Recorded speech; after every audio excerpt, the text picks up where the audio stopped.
So, hearing. All right.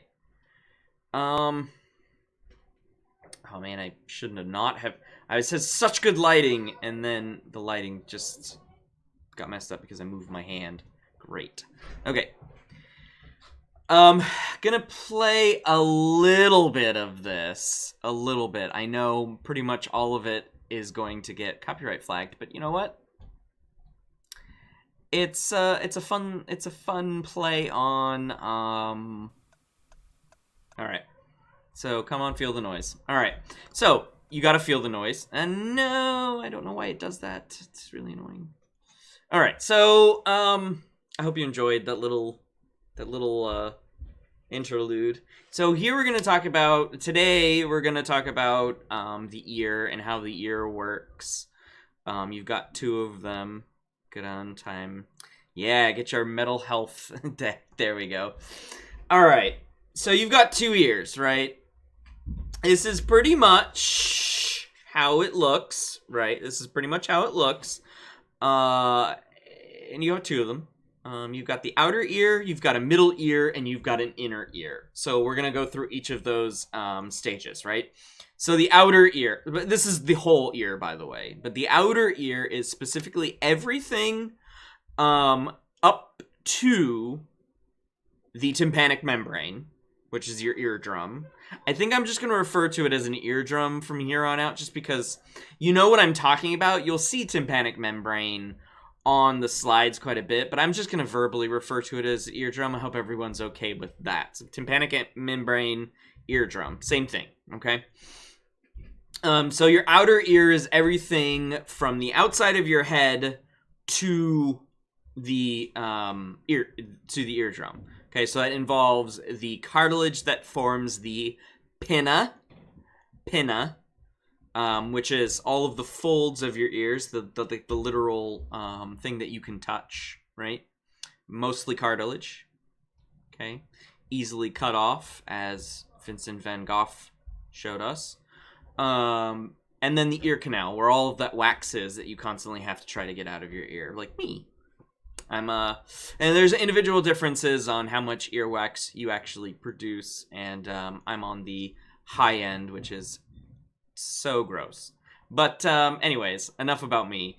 The auditory canal is, generally speaking, about 3 centimeters long, depending on how big your head is. Okay, so if you've got a wide head, then the canal is going to be longer. If you've got a smooshed head, then your canal is going to be shorter, right? And so the end of the canal is where the eardrum is, right? And the canal is important. It's surrounded by bone, as you can see there. So it's a small fleshy tube that's actually going in between your skull bone, okay? Going in between your skull bone. So it's extremely important that it is isolated by skull bone, okay, and nothing else. It's not, if it were isolated, or if it were like in between muscle or some other soft tissue, it would not have the ability to resonate the frequencies and to amplify them between 1,000 and 5,000 hertz. And as we talked about on Monday, 1,000 to 5,000 hertz is incredibly important for most loudness and talking, right? We need to talk to each other, and most of the frequencies that we use when we talk to each other is between 1 and 5,000 hertz. So this is incredibly important for communication, okay? We'll talk a little bit more about the pinna and its job next week when we talk about location and specifically location. The middle ear is the eardrum and the three smallest bones in your body. So you have two of these, so you have 2 eardrums, and these 3 small bones are replicated on either side of your head, right? So it's a very tiny, very, very tiny 2 cubic centimeters. So we're talking, and that's volume measurement. So we're talking extremely tiny cavity. And again, surrounded by bone. The only outlet for this little area is the Eustachian Tube, which is right here. This is the Eustachian Tube. This goes down into your nasal cavity, which is why you go to you go see an ear, nose, and throat doctor, because your ears, your nose, and your throat are all connected by the Eustachian Tube. Okay. Foam. No, I did not say foam, Stephanie. So the eardrum, the tympanic membrane here, is connected to the malleus. Okay, and you can see here that I have the main names that I want you to know are the Latin names for these bones, but then I also have their common English names based on what they look like. So these names were created because they look like the thing. Okay, so the malleus is the hammer. Okay, so named because it looks like a hammer. It's essentially getting reflex action from the eardrum and banging onto the incus. Okay, the incus has a flat surface, and so incus is the anvil. So you strike the hammer on the anvil. And then finally, the incus is attached to the top of the stapes. The stapes looks like stirrups, right? You could put your heel into it, or however you do stirrups. I don't know how you do stirrups, but it looks like some stirrups, some Old West stirrups, yeah? And that translates the final act of vibration from the eardrum to the malleus to the incus to the stapes into the cochlea, okay? And specifically the oval window of the cochlea as opposed to the round window of the cochlea. And so we'll talk about those when we get to the outer ear, or the inner ear. What am I saying? Outer ear, inner ear. Okay. So, all three bones are called the ossicles. So, an ossicle is one of them. So either the malleus, the incus, or the stapes. But all three of them together are the ossicles. Okay. And so how they work has to do with vibrations. The inner ear is filled with fluid. We'll talk about that in a minute. But the outer ear and the middle ear are filled with air. Okay? And so the inner ear is way more dense than anything that's happening in your outer ear or your middle ear. Okay? And so if we just had the vibrational transmission from eardrum to the ossicles, we would actually have really crappy hearing because air doesn't really transmit sound as well as liquid does. Okay, so if we or the other option is we just had for the eardrum to the inner ear and we didn't have anything in between, then we would lose a lot of information from the air to the inner ear. And so the ossicles are amplifying because you're basically banging bones together, and those bones are rigid, and so therefore the vibration holds its shape because the eardrum is a membrane, kind of like a drum, right? It's held taut, and it can only move so much, but it also has flexibility. The ossicles do not have flexibility. So they amplify the sound coming in through an air medium to then get transferred to a liquid medium. Okay. And you have muscles in your inner ear too, which I think is pretty cool. And if you are listening to something too loud, the muscles can help prevent too much damage. You can break your ossicles.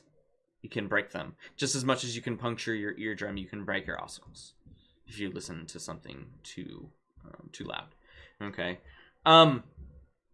So I think this is an interesting analogy for the surface area to how the sound then is directed into the inner ear, into the cochlea. I think this is a really interesting analogy. So the surface area of the eardrum is quite massive compared to the footprint of the stapes on the oval window, okay? And so it acts like a lever. Okay, so we are focusing the energy from an air medium, which is bad at transmitting pressure waves, into a liquid medium, which is good at transferring pressure waves. So the same way that you would use a lever in fulcrum, right? So the seesaw over here, for those of you who've done seesaws before, in order to lift this weight, we need to put the fulcrum by the heavier part, as opposed to over here if we actually want to lift the weight, right?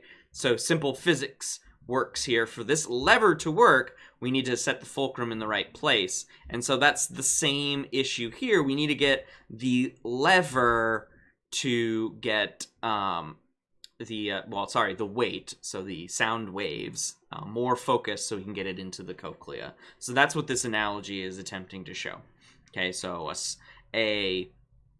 you can amplify a small force, just a tiny little tap of the seesaw will lift that weight, right? But it's a heavy weight. But even the smallest little bit will activate the weight. So the smallest action on the eardrum will will get focused onto the stapes and to the inner ear. So it's very important that we have these three bones, right?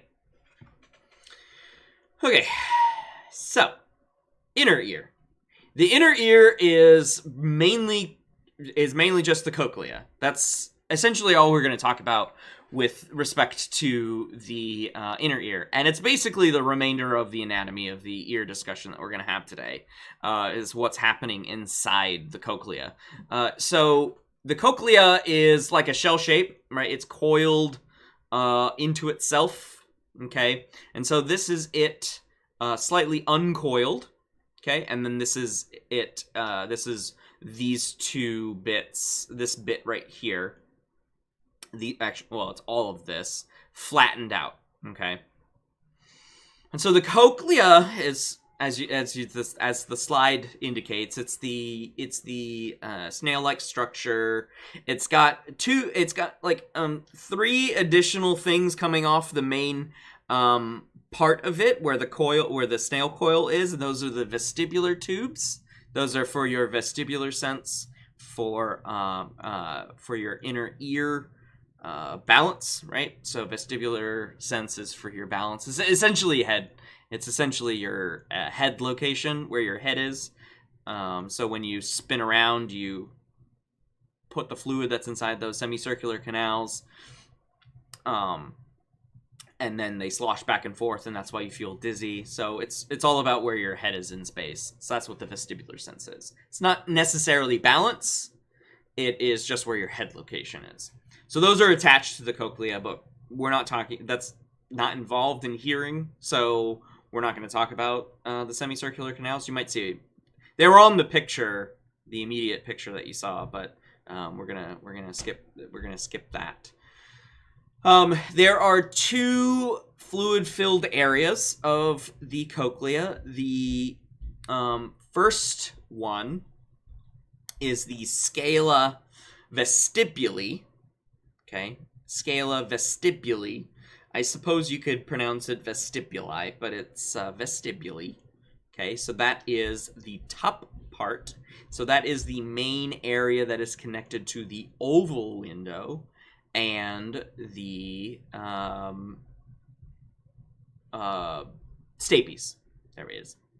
And then the other area that we are going to talk about is the Scale of Tympani, or Tympani, or Tympani. I don't like that last one, but the Scale of Tympani is the other area, and that's connected, and that starts at the round window, okay? Separating these two areas is the cochlear partition. It doesn't have a fancy name. It's just called the cochlear partition. Okay. But we are going to talk about what's inside the cochlear partition, which is the organ of Corti. The organ of Corti. Okay. The organ of Corti. So two additional words to know when talking about the cochlea. There's just a lot of fancy names here, and there's a lot of locations that we're going to talk about. So I have and you may have seen in the slides, I have a lot of images from the book and from elsewhere, just to kind of help you out with that, because it's a very complex organ for how small it is, and for basically its only job. It's a very complex organ.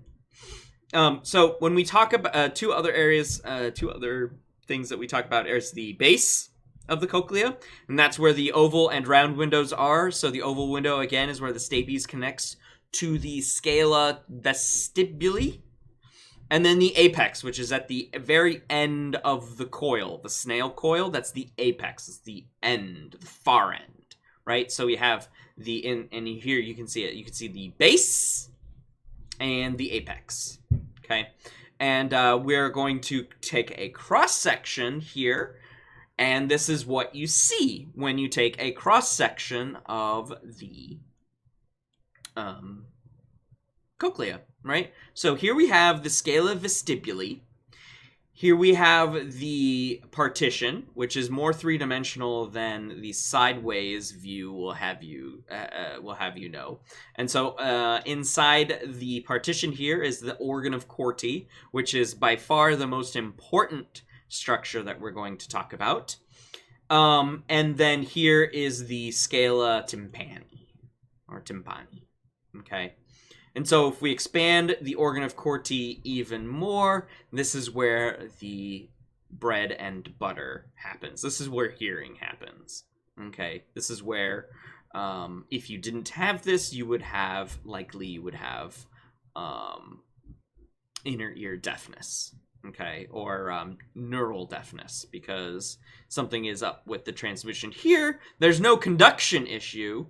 Sounds getting into your outer and middle ear just fine, but if you have damage to this structure, then you will have neural deafness, okay? Or if something's wrong with the auditory nerve, neural deafness, okay? And so you can see here the auditory nerve is essentially smushed and then comes together, right? Because we're taking a cross-section of the snail bit here, and so the auditory nerve comes out from there, and you can see that it's basically, if we were to lay it flat, the auditory nerves would just like be laying flat inside the partition, right? And then they would go up like, it would kind of go up like that.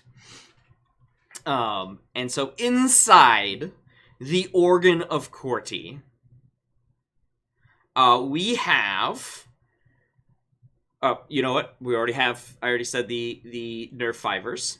They are housed within the basilar membrane or basilar membrane, okay? Which is the bottom part, which is this bottom structure of the partition, right? Because this whole structure here, heart-shaped structure here, is the partition, okay? And so the basilar membrane is the bottom structure. The best way to remember that is beneath the basilar membrane. Beneath the basilar membrane is the Scala Tympani, okay? Is the Scala Tympani. So, Then we have the basilar membrane is then forming a structure for the organ of Corti cells to form.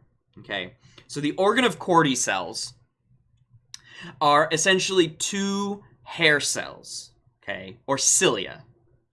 I don't care if you refer to them as cilia or hair cells. It's essentially what they are. They're tiny little hairs inside. Okay, they're tiny little hairs inside, and they move. They move when fluid is moved. Okay, and so they just go back and forth. They just go back and forth, like hair. Like for those of you who have, hair longer than, buzz cut. If you go look at somebody underwater and you look and they wave their hair back and forth, it kind of goes like that, right? And so that's what the hair does on top of the basilar membrane, and it's in two structures. So you have the outer hair cells, which doesn't make much sense to me, but it's outer for a reason. It's the outer hair cells, I guess they're because they are closer to the outside edge, the non-auditory nerve side. I guess that's what that means by outer. And these being the inner hair cells. I'm pretty sure that's the case, but you don't need to quote me on that one. You have two hair cells. You have two locations for hair cells. Okay, and they're specialized neurons that have these little hairs sitting on top of them. Okay, and the tectorial membrane goes and sits on top of them, and it goes back and forth. Okay, back and forth, and the basilar membrane moves up and down. Okay. It may not seem like it here, but the hair cells are inside the tectorial membrane. They are embedded inside. It kind of looks like this blue area, which kind of looks like a big foot to me, is sitting on top of them, and there's maybe some space because of the three-dimensional aspect of this drawing, but I will say that they are embedded inside this membrane, okay? The inner cells, however, are not. So it's only the outer cells. The inner cells are not inside the tectorial membrane. The outer cells are. Does that make sense? Okay.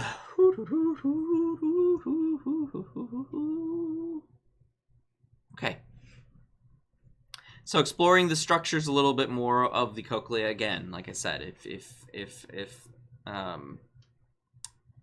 we didn't have the cochlea and its main job, we wouldn't be very good at hearing whatsoever. Okay, so these structures are extremely important for transduction, right? Because we got to change pressure energy, mechanical energy, into electrical energy, right? Same way your eyes have to change light energy into electrical energy. Okay, so the basilar membrane will vibrate with response to sound. Okay, and that's because it gets input from the two fluid-filled areas, the two scalar areas, the one above it and the one below it. Okay, and so it's the underlying. I should move my hand up. It's the underlying foundation for those hair cells, and so it gets vibration input from the ossicles. Okay, and so then the hair cells are the things that move back and forth.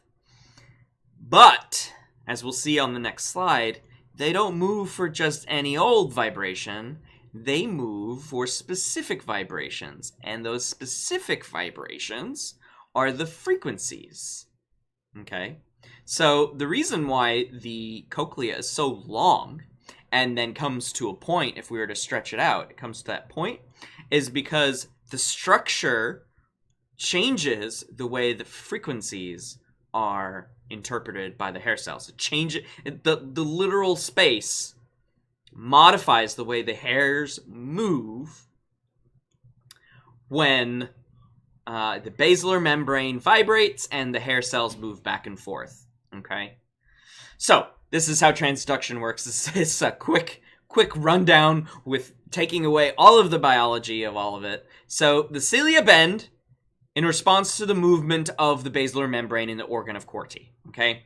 As well as the tectorial membrane that sits on top of it. So the tectorial membrane gets input from the scalar vestibuli, and the basilar membrane gets input from the scalar tympani, okay? Which essentially is pressure changes, right? So the round window is pressure changes. Okay, are there any questions about that? I'm gonna pause here for just a sniggity snaggend.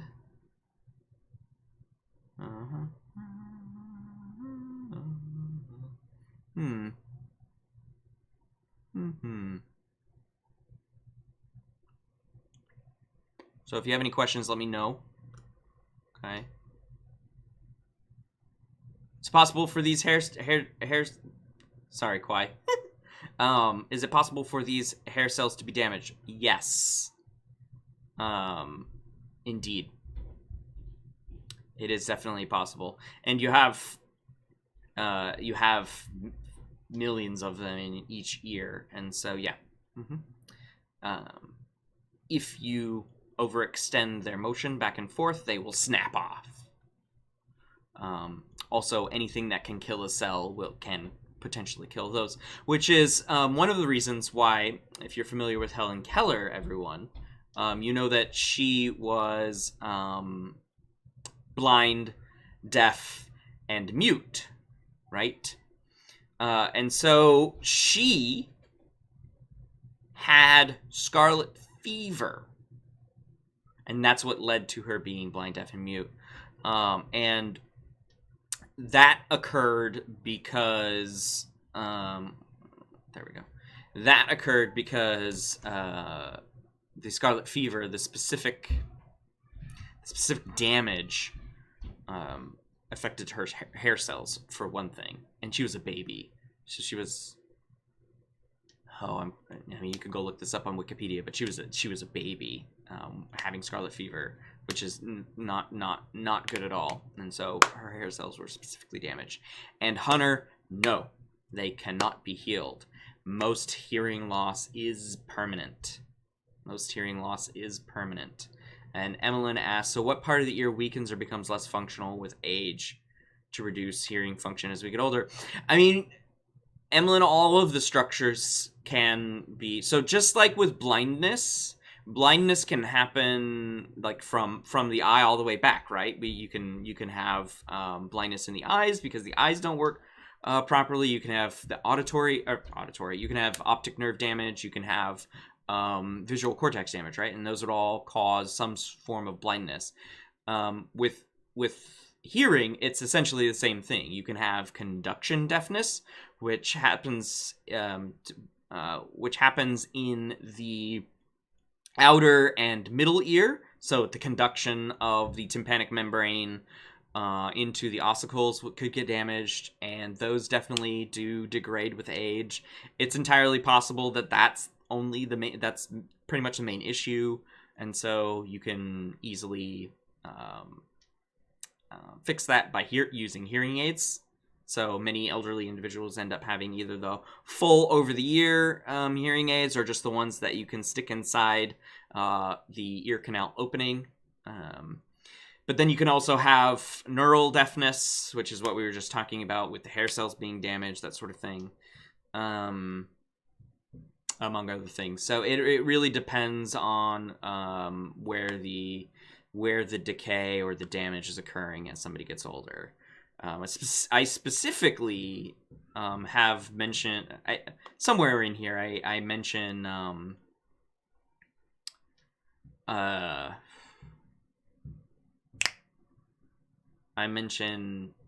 like earpod usage and like earphone, the ones that specifically go into your ears and listening to loud volumes there, right? We're gonna have a lot of hard of hearing people, I think, when the millennial generation and then the post-millennial generation, or Gen Z, or whatever you want to call them, are middle-aged and older. I think we're gonna have a lot of hearing problems. What else did I want to say about? Oh, yeah. So when you have movement of the organ of Corti, then movement in one direction opens ion channels, and then movement in the other direction closes the channels. So ion flow goes in and out, and that causes electrical signals to then go through into the into the auditory nerve, and it's almost like Morse code. It's like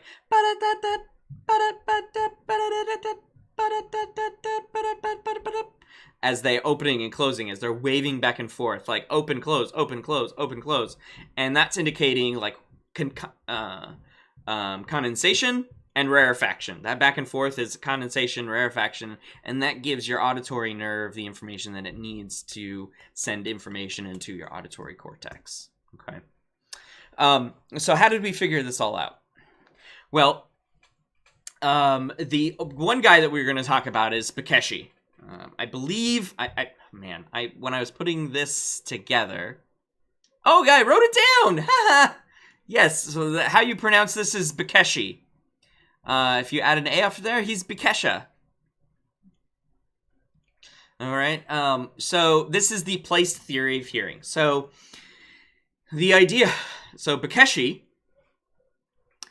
looked at a lot of cadavers. He opened up cadavers' heads, and he was looking at their cochleas. And cochleas, I think, are about... they're about this big. What can I compare them to? They're about the size... They're maybe a little bit... They're about the size of a small walnut, we'll say. If you're familiar with what size of walnuts. And so he opened a bunch of dead people's heads to look at what their cochlea is. And he was the one who, like, flattened them out and saw that they come to a point, right? That's the apex, from the base to the apex. And he was like,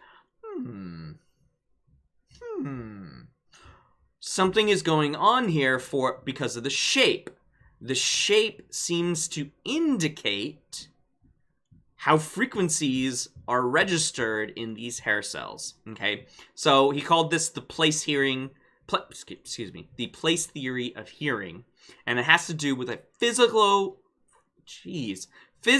location in the cochlea. The physical location in the cochlea for specific frequencies, and that's what we're going to expand this into, right? So this is the basilar membrane, which is the base, right? And so it's where the round window is, right? And the bottom of it, the bottom of the stapes is connected to that basilar membrane, right? And so it's 3 to 4 times narrower at the apex than it is at the base. Okay. And then it's stiffer as you move down in. And the reason why it's stiffer has to do with how much fluid is now able to be in that part, right? So it's stiffer because there's less fluid there. And it's more malleable by the base because there's more fluid in the scalar areas, right? The scalar tympani and the scalar vestibuli. Okay. I'm not entirely sure how, I don't know if this was clear in the book, and I haven't been able to find a good answer, I'm not entirely sure how he played sounds to cadaver cochlea, but he must have connected them up to, like, pressure generators or something like that, because this is we're talking like early biology. Like, this is early mid 20th century, or 1800s, somewhere. It's a long time ago is really what I want to say. But what he did, and what people that followed him did, was map out how the basilar membrane does this. Okay, so we're specifically talking about how the basilar membrane, and how soft it is at the base and how hard it is at the apex, transmits different frequencies. And I found a really cool animation. So consider this a stretched... So what you're going to see is a stretched out piece of computer-generated membrane that is supposed to represent the basilar membrane, or just the... a flattened cochlea in general, okay? And the music that you're going to hear is Toccata and Fugue in D minor by Bach, okay? And you're going to see what the basilar membrane is doing for the various, I'm pointing the wrong way, the various octaves. I'm like, what was the word? So just be aware of that. Thanks, Praise. Your name fits that. So here is Toccata and Fugue in D minor. Try not to be sad. It's not playing yet, so if you can't hear anything, don't worry about it. We're just going into the ear. Okay, we're going to flatten out the cochlea. Flatten out the cochlea, and then we're going to go inside of it. Now we're in the basilar membrane. Okay. Okay. Sorry, it's a little loud. Okay, so those were some opening notes. And then here is Toccata and Fugue.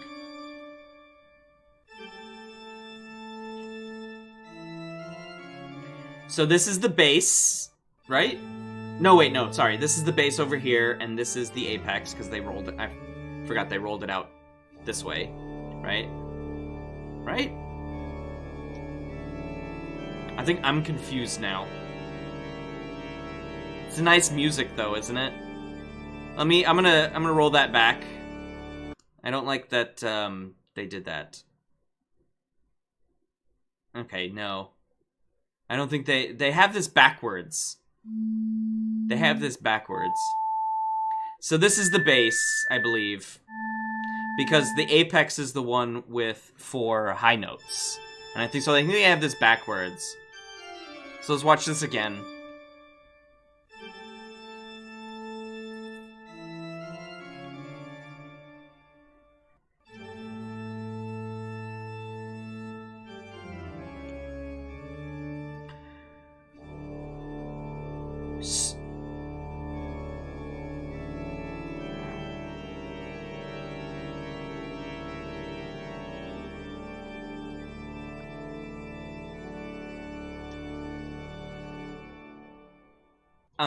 So, yeah. Any questions about that?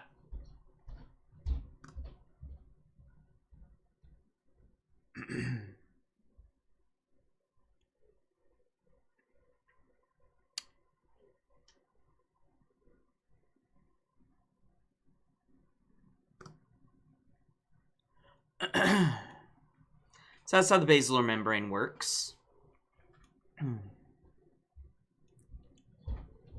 Mm-hmm. Not different sides. Although, I guess what you mean by different sides, Stephanie, is that the different where they were over here versus over here. So remember, it's the same membrane, and so I think sides could be replaced with locations along the same plane, right? So different areas of it, yeah, and it has to do with the frequency of that incoming sound.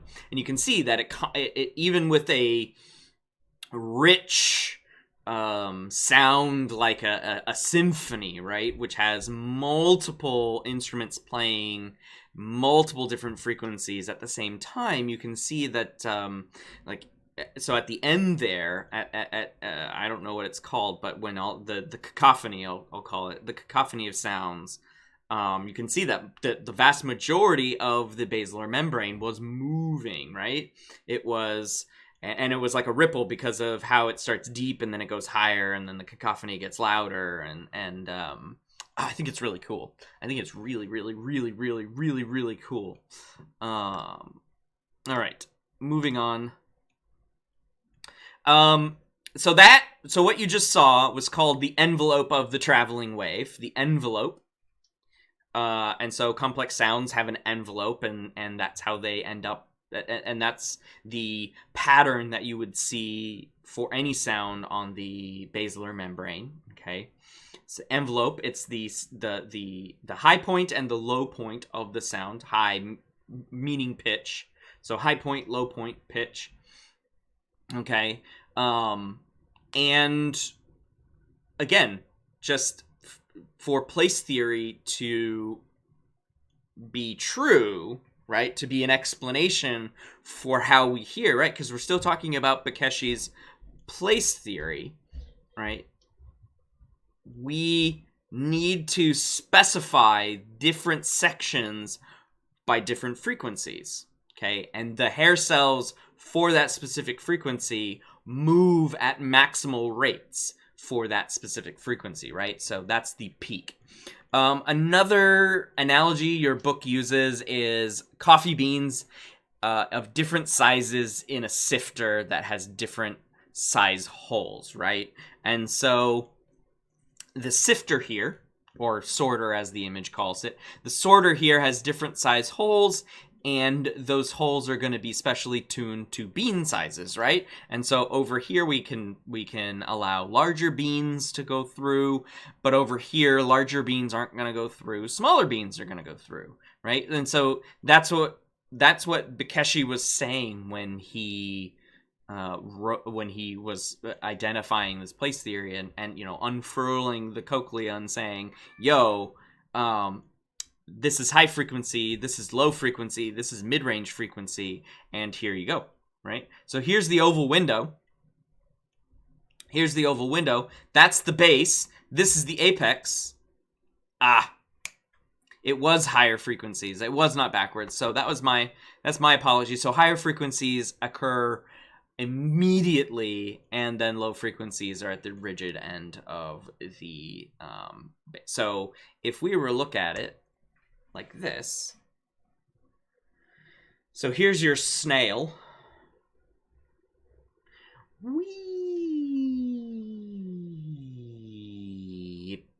Okay, and you can see here that 7,000 hertz over here, but then all the way in the center we have 60, 75 hertz, etc. Okay, so the rigidity of the base, the rigidity of the apex lends itself to lower frequencies. It's less, it's harder to move. I'll say that. It's harder to move, and so the only things that are going to move it are higher pressure waves, which generally, higher air pressure waves, which generally speaking are lower frequencies, right? Boom, boom, boom, versus okay, and so that's what's getting moved here at the base of the cochlea, because it's more malleable, there's more liquid. The hair fibers can move back and forth really, really, really fast. They have a lot of room to do that. Okay. Questions about the tonatomic, and so this is called a tonatopic map. So any questions about that while I take a sip of water? Sip of water.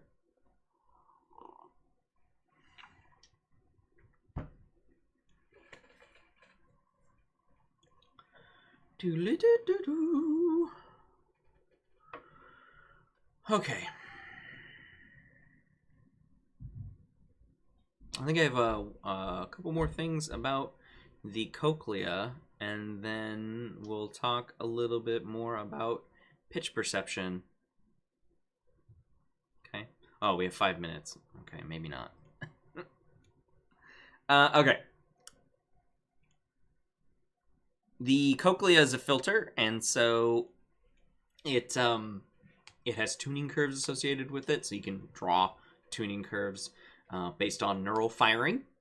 Okay, because the hair fibers are moving and that turns into the transduced electrical signal, and so then you can create tuning curves from the firing of the cells themselves. So you can stick you could stick electrodes into somebody's cochlea and figure that out.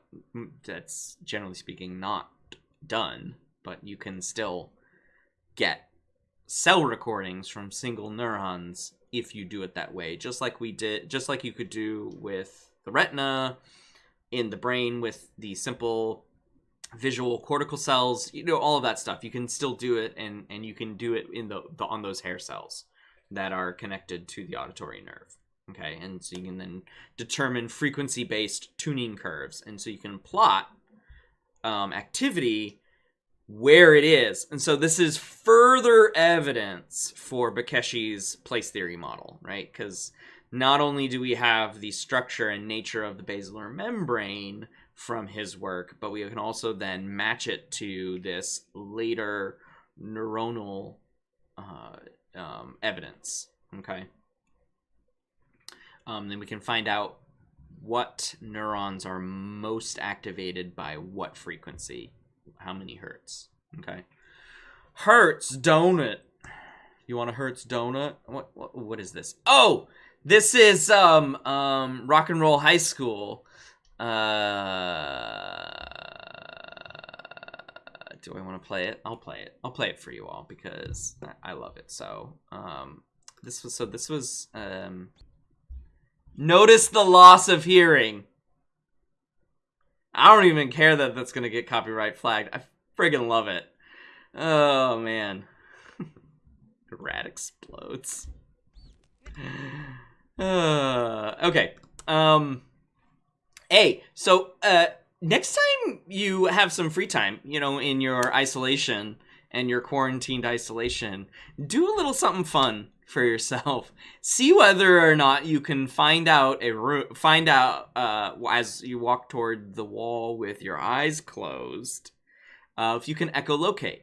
You should be able to, as long as you hum consistently. You should be able to echolocate. Now, if we were in class, I would have a brave volunteer, maybe Dean, because Dean likes to volunteer for these things, to walk toward a wall and to just go, ooh, and once you get close to the wall, stop, right? Once you know you're like within 6 inches of the wall, yeah, Dean.